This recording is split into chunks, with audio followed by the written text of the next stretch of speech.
Kinumpirma ng grupong Hezbollah na nasawi ang kanilang leader na si Syed Hassan Nasrallah sa airstrikes ng Israel.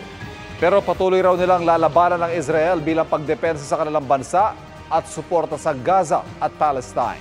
Bilang pagluluksa sa pagkamatay ni Nasrallah, nagmarcha ang mga Palestinian habang ang ilang taga-Lebanon nangangamba sa kanilang kinabukasan. Patuloy ang panawagan ng ating embahada sa Lebanon sa mga Pinoy na lumikas na. Sa ikatlo na Oktubre, makakauwi na ang 15 OFW mula sa Lebanon.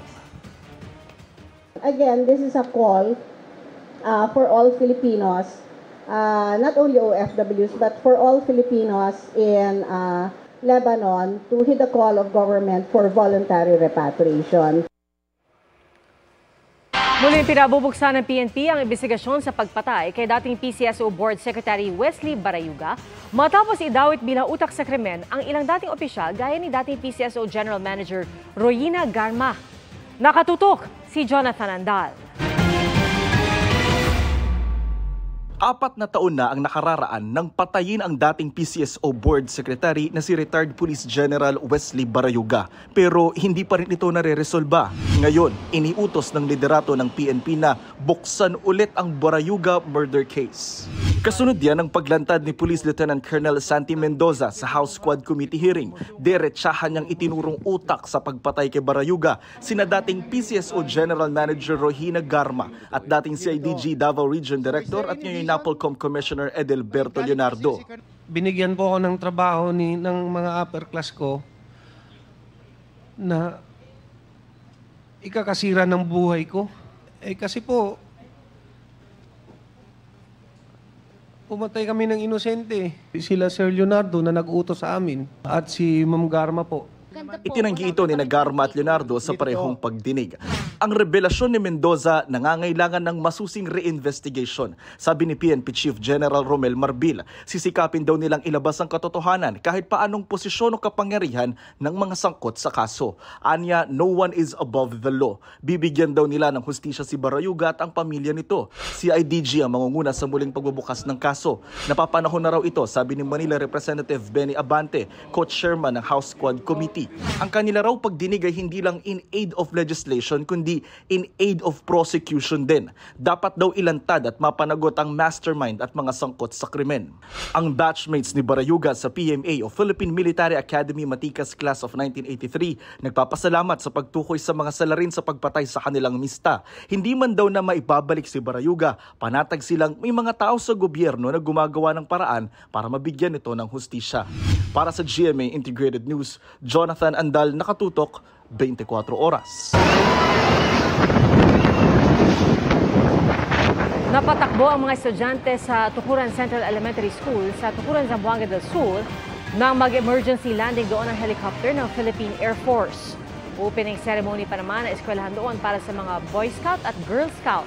Ayon sa 1st Infantry Tabak Division ng Philippine Army, galing sa Pulacan, Zamboanga del Sur ang Black Hawk helicopter ng Air Force at may hahatid na pasahero sa Cotabato City. Wala namang naiulat na pinsala at ligtas na nakababa ang mga sakay ng military helicopter. Humihingi naman sila ng paumanhin sa mga estudyante at faculty dahil sa idinulot na takot sa pangyayari.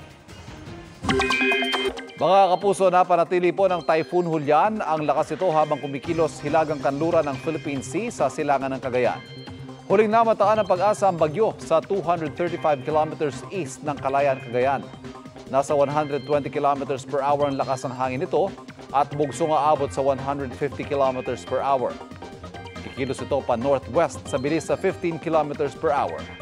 Kung hindi magbabagong kilos ito, maaaring lumapit o maglandfall ang bagyo sa Batanes o Babuyan Islands bukas, batay sa forecast track ng Pag-asa. Ayon sa Pag-asa, posible ring lumakas pa at maging super typhoon ang bagyong Julian. Dahil sa bagyo, signal number 3 sa Batanes at northeastern portion ng Babuyan Islands, signal number 2 sa mainland Cagayan, natitirang bahagi ng Babuyan Islands, Apayao at northern at central portions ng Ilocos Norte. Signal number 1 sa natitirang bahagi ng Ilocos Norte, pati sa Ilocos Sur, La Union, Abra, Kalinga, Ifugao, Mountain Province, Benguet, Isabela, Nueva Vizcaya, Quirino at sa northern at central portions ng Aurora. Bukod sa malakas na hangin, asahan ng malalakas hanggang matitinding ulan sa mga lugar kung saan nakataas ang warning signal simula ngayong araw. Batay sa datos sa Metro Weather, light to torrential rains ang mararanasan sa malaking bahagi ng Luzon mula Lunes hanggang Miyerkules. Posible rin ang pagulan sa Metro Manila. Light to intense rains naman sa ilang parte ng Visayas at Mindanao. Kuha ang CCTV na yan sa bahagi ng Mel Lopez Boulevard sa Tondo, Maynila mag-aalas 9:30 kagabi. Makikita ang isang motorcycle rider na biglang sumemplang at nagulungan ng isang 10-wheeler. Sa isa pang kuha ng CCTV, makikita ang tricycle na nag-counterflow at tinamaan ng adventure bike ng biktima. Ayon sa barangay, ito ang posibleng dahilan kaya biglang napapreno ang rider. Madulas din daw ang kalsada dahil sa mga buhangin na nalalaglag mula sa mga truck na dumadaan sa lugar. Bigla siya nag-full stop siya ng preno. Pag preno niya, dumaos doon siya sa motor. Bali yung paa niya na umabot sa may dibdib niya halos helmet wasak-wasak na.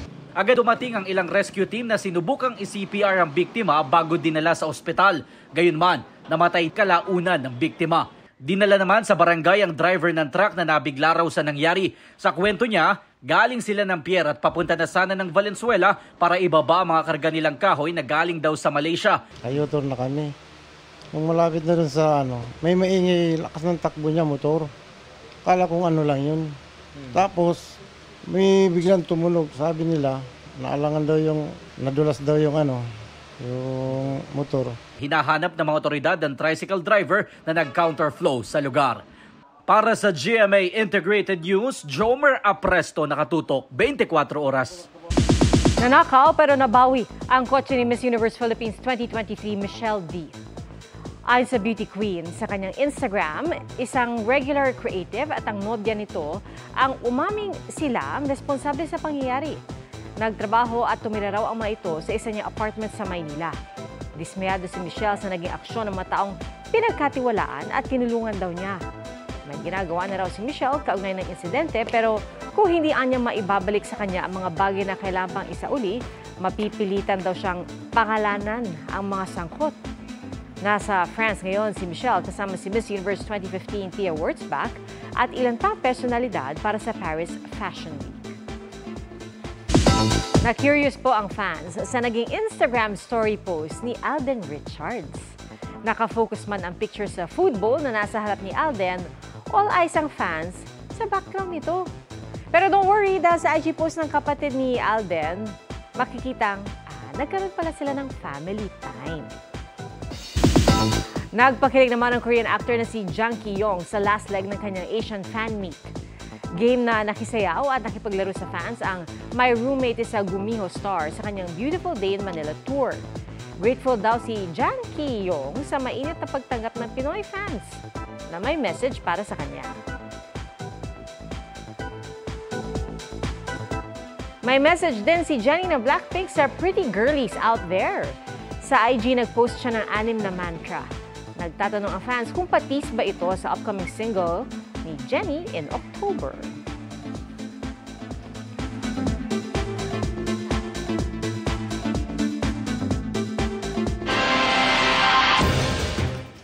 Bago tayo magtapos, nais kong batiin ang aking partner na si PR Kanghel, na finalist po sa 2024 Association for International Broadcasting Awards.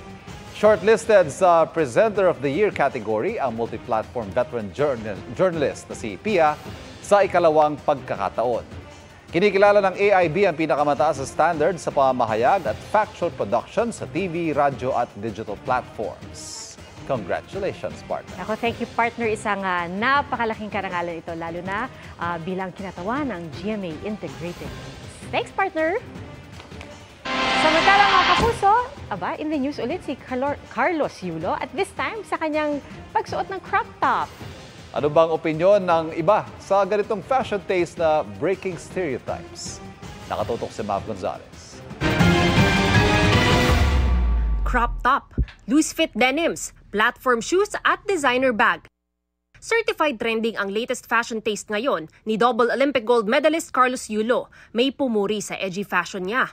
Habang ang tukso ng iba, tila napagliitan daw ang suot niya.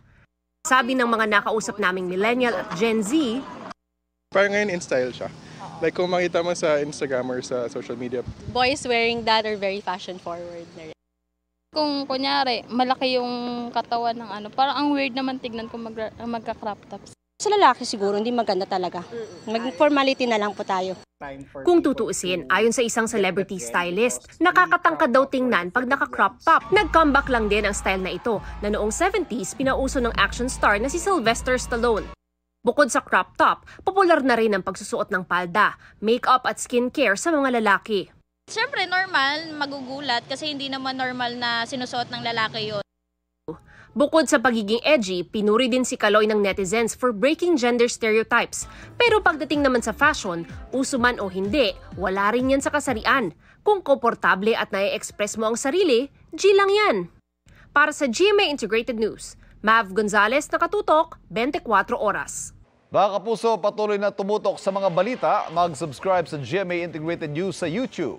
Sa mga kapuso abroad, samahan niyo kami sa GMA Pinoy TV at www.gmanews.tv.